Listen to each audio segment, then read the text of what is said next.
Continuamos acá en Tenemos Otro Plan, estamos en una radio Muchas Voces, en nuestro canal de streaming y hablamos recién de construir tiempos y lugares políticos, de reconstruir el sujeto político del movimiento social, ¿no? Del movimiento que le dio origen en un día como hoy al peronismo en algún otro tiempo, pero también en otros momentos a otros movimientos históricos, y que pareciera que hoy no es que falta de los ingredientes, no faltan partidos, falta el sujeto social, ese que se exponga, que se enuncie, no que se represente, sino que se haga presente precisamente, y tal vez ni siquiera falte.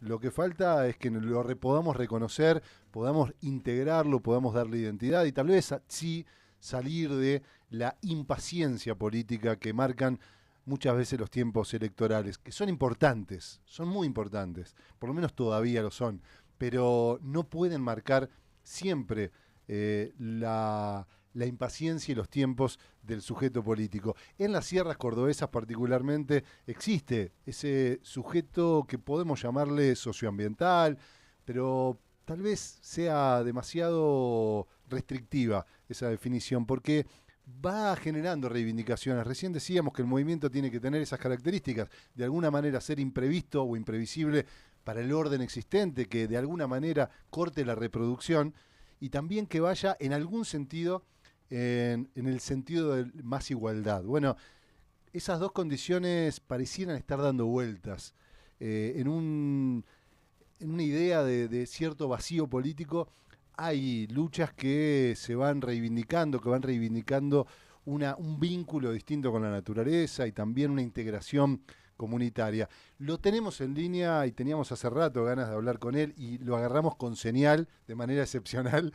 Es Joaquín Deón, es licenciado en Geografía, doctor en Estudios Sociales Agrarios, se ha especializado en recursos hídricos, en conflictos por el agua, territorialidades en el acceso al agua, tecnologías comunitarias, cooperativas, mediación estatal y financiamiento internacional para el acceso al agua en las sierras de Córdoba. Ahí está en línea, Joaquín, gracias por hacerte este ratito.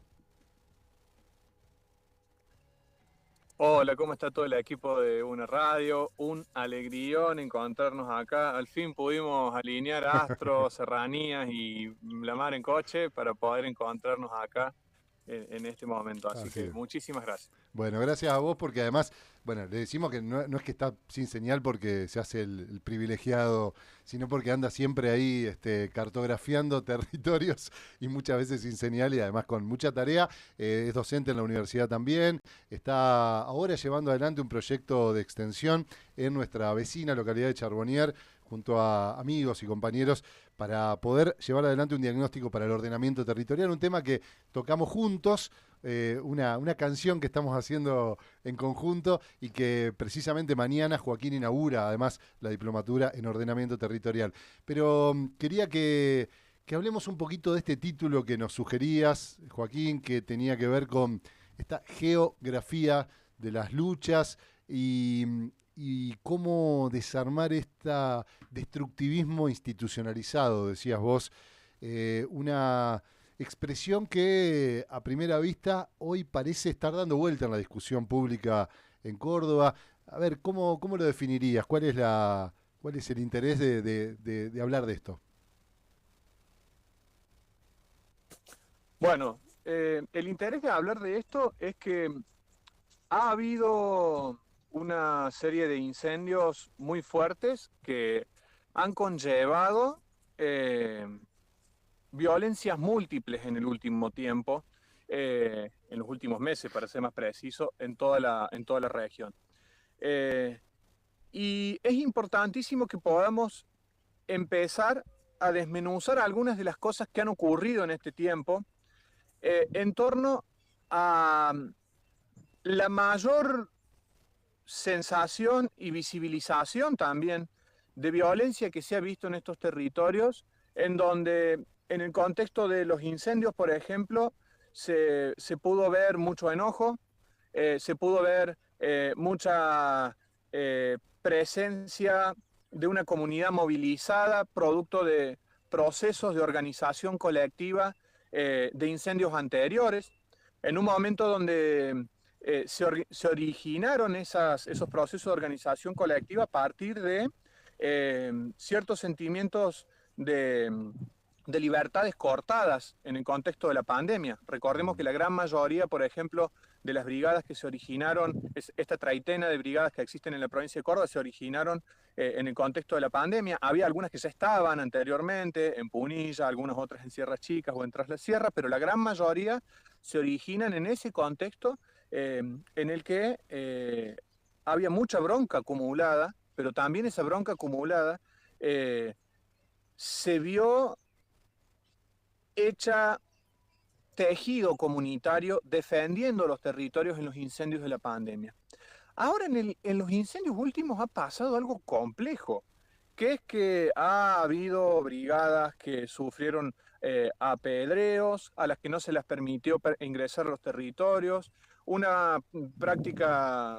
prácticamente una persecución a determinadas brigadas por parte del Estado en cuanto a cómo estaban generando o gestionando sus fondos, un bloqueo al acceso a los territorios y a su vez un enojo complejo a nivel local en el Valle de Punilla por lo que estaba pasando. Pero además llevémoslo a lo que está ocurriendo y que ha ocurrido hasta el día de ayer inclusive, ¿sí? Con un debate prácticamente sorpresivo, se sabía que podía llegar a estar en cualquier momento en la legislatura provincial, de la aprobación parcial, pero que no sería tampoco tan parcial, del RIGI, y que al mismo tiempo nos encuentra como tambaleantes, como bien decías en la presentación tuya recién del programa, tambaleantes en el proceso de movilización colectiva. ¿Estamos articuladas y articulados? ¿Estamos con las fortalezas necesarias para afrontar un proceso colectivo de transformación que se nos está viniendo de manera apabullante en nuestros territorios y en nuestros espacios institucionales, hasta en lo laboral? Y el estar preparados, ¿por qué lado viene? Viene necesariamente por bueno, cómo afrontamos lo que pasa y nos cargamos de fortaleza para salir adelante, pero también nos cargamos de todo ese simbiotismo que tiene que existir, atravesado por sensibilidades, por emocionalidades, por afectividades que tenemos que sostener entre quienes participan de estos espacios para no cargarnos de más violencia. Sí. Es complejo, pero a la vez es simple entender de que se está atravesando de múltiples maneras el hacer colectivo, y se lo está atravesando al punto de destruirlo en algunos casos. Entonces ahí se nos abre una pregunta más fuerte: ¿cómo nos tejemos en lo colectivo para afrontar un estado destructivista que en la actualidad está afrontando políticas que vienen a destruir para poder avanzar en los territorios con un capitalismo voraz? Pero al mismo tiempo, ¿cómo nos asumimos como personas que seguimos viviendo acá? Y que siguiendo habitando estos territorios, tenemos el poder de rebrotar, de regenerar nuestras prácticas colectivas para volver a querer el lugar en el que estamos y volver a producir allí oportunidades laborales, resurgimientos del bosque donde se haya incendiado, procesos de organización colectiva para defender las cuencas hídricas y no poner en riesgo nuestros bienes comunes, etc. Estamos parados sobre eso y quería traer esta como reflexión inicial para poder empezar a desmenuzar algo de todo esto que nos ocurre ahora. Sí, importantísimo, abriste un montón de temas que venimos charlando acá en el programa, en diferentes entrevistas y columnas. Particularmente hay algo de todo esto, vos lo proponías como salida colectiva, porque claramente aparece la tentación de la salida individual, que es el paradigma vigente y que se ofrece con méritos y éxitos, o al menos presuntos éxitos posibles, y que venimos cuestionando también desde acá, no solo por una posición ideológica, sino porque evidentemente está produciendo malestares psíquicos muy, muy fuertes, un nivel de ansiedades, de vértigos, ¿no?, sobre la vida, que no terminan de llenarse y que además se retroalimenta, como decíamos en el último programa. Es un círculo vicioso la búsqueda del éxito en una sociedad del rendimiento que en ese presunto éxito terminamos hundidos todavía más en ese quiebre psíquico, pero y social, por supuesto, comunitario, tal vez sea la mayor catástrofe que estamos viviendo, ¿no? La quiebre de la comunidad.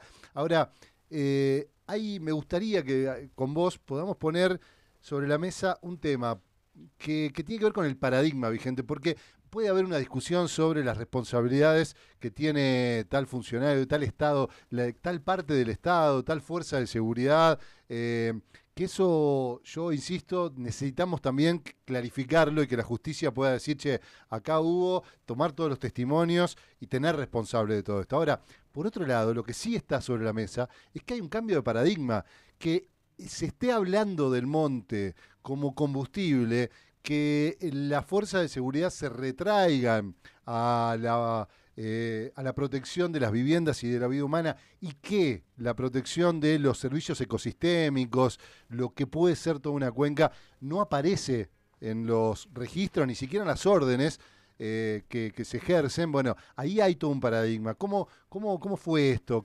¿Cómo podemos poner sobre la mesa esto y también ponerlo en discusión? Porque en gran medida depende de que nosotros tengamos otro paradigma para ofrecer, ¿no? Sí. Lo vamos a dividir en dos partes a esto que bien estás preguntando. La primera parte es poder ver territorialmente en qué estamos parados a la hora de rearmar lo colectivo. ¿Qué tenemos al frente y qué se metió en nuestras casas también en este contexto de incendios de los últimos 5 años, si queremos hacer una periodicidad? O sea, antes de la pandemia, durante la pandemia, con todo lo que se incendió y estos últimos incendios de ahora. No solo en el área serrana, sino también en el área pedemontana y del llano, donde muchas veces no se ha visibilizado de la misma manera, porque tienen otras características paisajísticas, pero ha habido muchísimos incendios. En esos territorios y en esto que tenemos delante nuestro y que ha quemado casas y que se ha llevado puesto múltiples formas de habitar, tenemos una particularidad que es inherente al proceso destructivista, lo decía así, y así lo hemos venido trabajando en múltiples investigaciones, en articulación con investigadores de la Universidad Federal de Goiás en Brasil, que tienen que ver específicamente con estrategias de usar a los incendios como herramienta de cambio de uso del suelo, por más que los marcos normativos lo restrinjan. ¿Qué hay por detrás de eso? Que no es nada necesariamente maquiavélico o escondido, sino que es algo que es más que visible y basta buscar, voy a decir algo simple, pero googlearlo y ponerse a ver qué es lo que impulsa los comités de cuenca, qué es lo que impulsa los accionares estatales con representaciones empresariales en determinados organismos gubernamentales. Y no es nada más y nada menos que es un manejo de los recursos hídricos a escala inmobiliaria en primera medida. Hay un creciente proceso de acaparamiento de tierras después de los incendios. Ese acaparamiento trae aparejado un proceso de expulsión de población de las áreas incendiadas, y esto se está viviendo mucho en las sierras de Córdoba, en las cuencas altas y también en áreas pedemontanas, que viene seguido de obras de interés público que están autorizadas en el marco de la Ley Provincial 9814, artículo 14. Pero que en esas autorizaciones, esas obras de interés público, tienen algo que en otros territorios del mundo están siendo muy afrontados con luchas colectivas muy fuertes. En Francia, por ejemplo, donde muchas industrias lácteas y empresas ganaderas que abonan la producción láctea industrializada son las que están promoviendo las megas cuencas hídricas. Esas megas cuencas hídricas son un proceso aceleradísimo de acaparamiento de la tierra que está generando daños muy grandes en productores medianos y pequeños franceses. Pero esas mismas empresas son las que han comprado en los últimos años, las nombro porque son locales, ¿sí? La Lácteo, Ilolay, Milcaut, han invertido capitales en empresas cooperativas grandes que algunas vendieron sus acciones, como Sancor, y al invertir en ese ámbito, tanto en Brasil como en Argentina, como en el sur de Paraguay, están promoviendo marcos normativos con mecánicas de cambio de uso de la tierra que ya en cierta medida están institucionalizadas y bien aceitadas localmente. Y hay agentes que tienen en su trama de reproducción de estas prácticas destructivistas algo que se está expandiendo a nivel regional. Podemos verlo en las causas judiciales que ha tenido Luis Picat en los últimos años, por ejemplo, en donde su familia y otros grupos empresarios están reproduciendo estas prácticas en el Gran Chaco, y son prácticas que han tomado y que han desarrollado también aquí en el departamento Colón, en otros departamentos vecinos, en la provincia de Santiago del Estero en el norte, donde la Fiscalía está no solo investigando, sino que se han generado imputaciones en torno a ello por procesos de incendio, desmonte y despojo en más de 40.000 hectáreas, ¿sí?, en aquellos territorios. No sin antes que tengamos que ver de que en esos mismos espacios se han empezado a hacer lagunas de retención, embalses y manejos de cuenca con fines privados. Traigámoslo a las sierras y a los incendios de los últimos 5 años que decía, para cerrar esta parte que la dividí en dos. Sí. Lo que ha estado ocurriendo es que en las cuencas serranas, los fideicomisos inmobiliarios que desarrollan complejos de chacras y subdivisiones después de los incendios, estando aún prohibido en el marco de la ley de bosque, habiendo sufrido clausuras por parte de la Policía Ambiental de la provincia de Córdoba, no estamos diciendo que no hubo actuaciones de determinados ámbitos estatales, ¿sí?, sino que los hubo, esos fraccionamientos, esos loteos, esos grandes campos que se los puede ver en la cuenca del río Jesús María, por ejemplo, que se los puede ver en parte de la cuenca media del arroyo Saldán, aquí en Sierras Chicas, han tenido, lo mismo en el Tiumayú, han tenido proyectos y ejecuciones de obras hídricas enormes, con la finalidad de abastecer a los establecimientos ganaderos de agua o a emprendimientos privados, como Candonga, por ejemplo, a través de la empresa Ticupil, como proyectos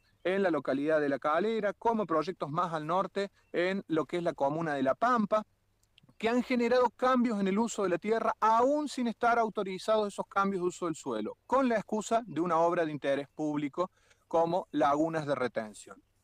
Es complejísimo desarmar eso, pero las tecnologías que se han puesto en juego para acelerar esos procesos tienen en su base a algo tan ancestral como los incendios. Finalmente, por el otro lado, ocurre lo comunitario. Los entramados que buscan defender las comunidades locales vienen movilizándose hace más de esos 5 años, hace más de una década. Han forjado asambleas, colectivos de base, organizaciones, espacios culturales, comunitarios, que defienden la producción local, el arraigo después de los incendios, abasteciendo a las comunidades locales de forrajes para sus animales, lo que hemos visto también ahí en Punilla en estos últimos días, ¿sí? Todo un entramado muy fuerte de evitar que la gente se vaya después de los incendios, que venda su campo a precios ínfimos y que al mismo tiempo se siga ayudando muchísimo a sostener los espacios que permiten comercializar eso. Por eso han crecido ferias agroecológicas, redes de producción y comercialización o elaboración como la red Orgánico Sí o Sí a nivel provincial, redes de distribución de artesanías y de otras producciones, sostenidas por un entramado colectivo muy fuerte, que se debilitó en la pandemia, que quizás tomó otro rumbo después de la pandemia ante divisiones, y lo voy a decir en un término bien coloquial, puteríos internos de esos ámbitos de lucha colectivos, que siempre los hay, pero que generaron divisiones tan dañinas que en la actualidad terminaron generando o abonando una avanzada ultraderechista, no solo en ese voto masivo a Milei desde la provincia de Córdoba, sino también en la presencia en otras provincias de otros agentes políticos que hoy son gobierno. De allí cerrar quizás con esta pregunta central, me parece a mí, que es cómo nos tejemos en un contexto destructivista que ha arruinado mucho las últimas relaciones sociales. ¿Cómo lo hacemos sin negar de que mucho de lo construido en materia de derechos colectivos tiene en su haber la necesidad de memoria, la necesidad de afrontar procesos de justicia ambiental, justicia tecnológica, justicia territorial, de justicia social para lograr una mayor igualdad, pero al mismo tiempo también de ver qué hacemos cuando se ha empezado a usar la lógica de los derechos humanos como algo bastardeado. Se lo ha bastardeado tanto que hay gente que pide acceso al derecho humano al agua para poder hacer su complejo y poder publicarlo después en Airbnb. Hemos llegado a esos niveles. Y en esas complejidades en las que estamos parados, necesitamos reordenarnos socialmente para transformar los territorios en beneficio de un buen vivir y en resguardo de los bienes comunes de nuestra generación, las venideras, y sin olvidar todo lo que hicieron las generaciones pasadas. Joaquín, Paso la voz. nos quedan, sí, nos quedan 3 minutos, 4 minutos que la pregunta que tenía nos va a quedar muy grande para estos minutos, pero tal vez tengas la capacidad de la síntesis porque digo, lo que estábamos proponiendo, lo que proponemos desde hace muchos años y que ahora vamos a llevar adelante, al menos en un espacio formativo, que es el ordenamiento territorial, que es un paradigma, un modelo de gobernanza también distinto, que ofrece la posibilidad de la construcción de comunidad organizada, que ofrece la posibilidad de incorporar el conocimiento científico a estos debates y que no sea solo una discusión de valores o de qué uno le gusta o no le gusta el monte, o lo quiere o no lo quiere, sino lo necesitamos para vivir, qué significa un servicio ecosistémico, por qué el paisaje nos involucra, por qué nuestra economía, nuestra identidad serrana está vinculada a esto. Y la pregunta era así de simple, ¿qué es el ordenamiento territorial? ¿Cómo lo podrías definir así de manera simple? Y sé que tenés esa posibilidad. Mañana vamos a extendernos en la diplomatura. Bien, el ordenamiento territorial no es un acto incendiario destructivista como el que se vio en Punilla apenas se anunció o una diplomatura o el inicio del ordenamiento en la cumbre, o el proceso que se está desarrollando en Charbonnier ahí junto con la universidad, el espacio La Minga, la comuna, a quienes les mando saludos porque sé que están chusmeando lo que estamos hablando. No es eso el ordenamiento territorial, no es un acto incendiario, es un acto de acuerdo colectivo para que ese buen vivir que nombraba recién, o como lo quieren llamar en su ámbito cultural, político, identitario, nos lleve a poder seguir viviendo con el monte, el bosque mixto, lo que haya en el lugar que vivimos. Porque si no, no vamos a poder seguir viviendo y vamos a vivir padeciendo inundaciones, sequías. ¿De dónde sacamos el agua? ¿Qué distancias recorremos? Cuando todo eso aún está aquí, está en riesgo. Por eso necesitamos realizar estos procesos colectivos, sin olvidar de que en esos procesos colectivos tenemos que construir lo más vinculante que pueda existir, que es el lazo entre personas, que tenemos que escucharnos y que el Estado no se la puede jugar sola, porque las últimas décadas se la jugó tan sola a la política de lo territorial que nos llevó a este destructivismo, que hoy requiere que nos enlacemos y rebrotamos, reverdejamos o lo que sea, pero renazcamos con mayor conciencia común en aras de educación y de resguardo de los territorios. Nos jugamos en esa orientación, en ese objetivo, en esos valores que compartimos y que sin duda tienen de horizonte cultural el buen vivir para poder ofrecerle a esto que no tiene mucho más que no sea ganancia, lucro y éxito personal para ofrecernos. Así que, Joaquín, te agradecemos muchísimo, nos vamos a encontrar mañana, seguro que volvemos a charlar también acá en el aire de una radio Muchas Voces. Gracias a todos ustedes.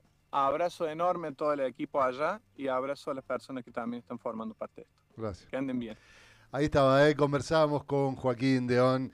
Él es licenciado en Geografía, como te contábamos, con una historia muy particular que ya en otro momento que volvamos a conversar podremos explorar un poco más y que hoy está interviniendo de manera muy positiva en nuestro territorio a partir de esto, ¿no? De poder conjugar la comunidad organizada, la comunidad científica, la institucionalidad política, para poder llevar adelante procesos de integración, procesos de conciencia y de acuerdos, para poder realmente encontrar salidas a estas situaciones.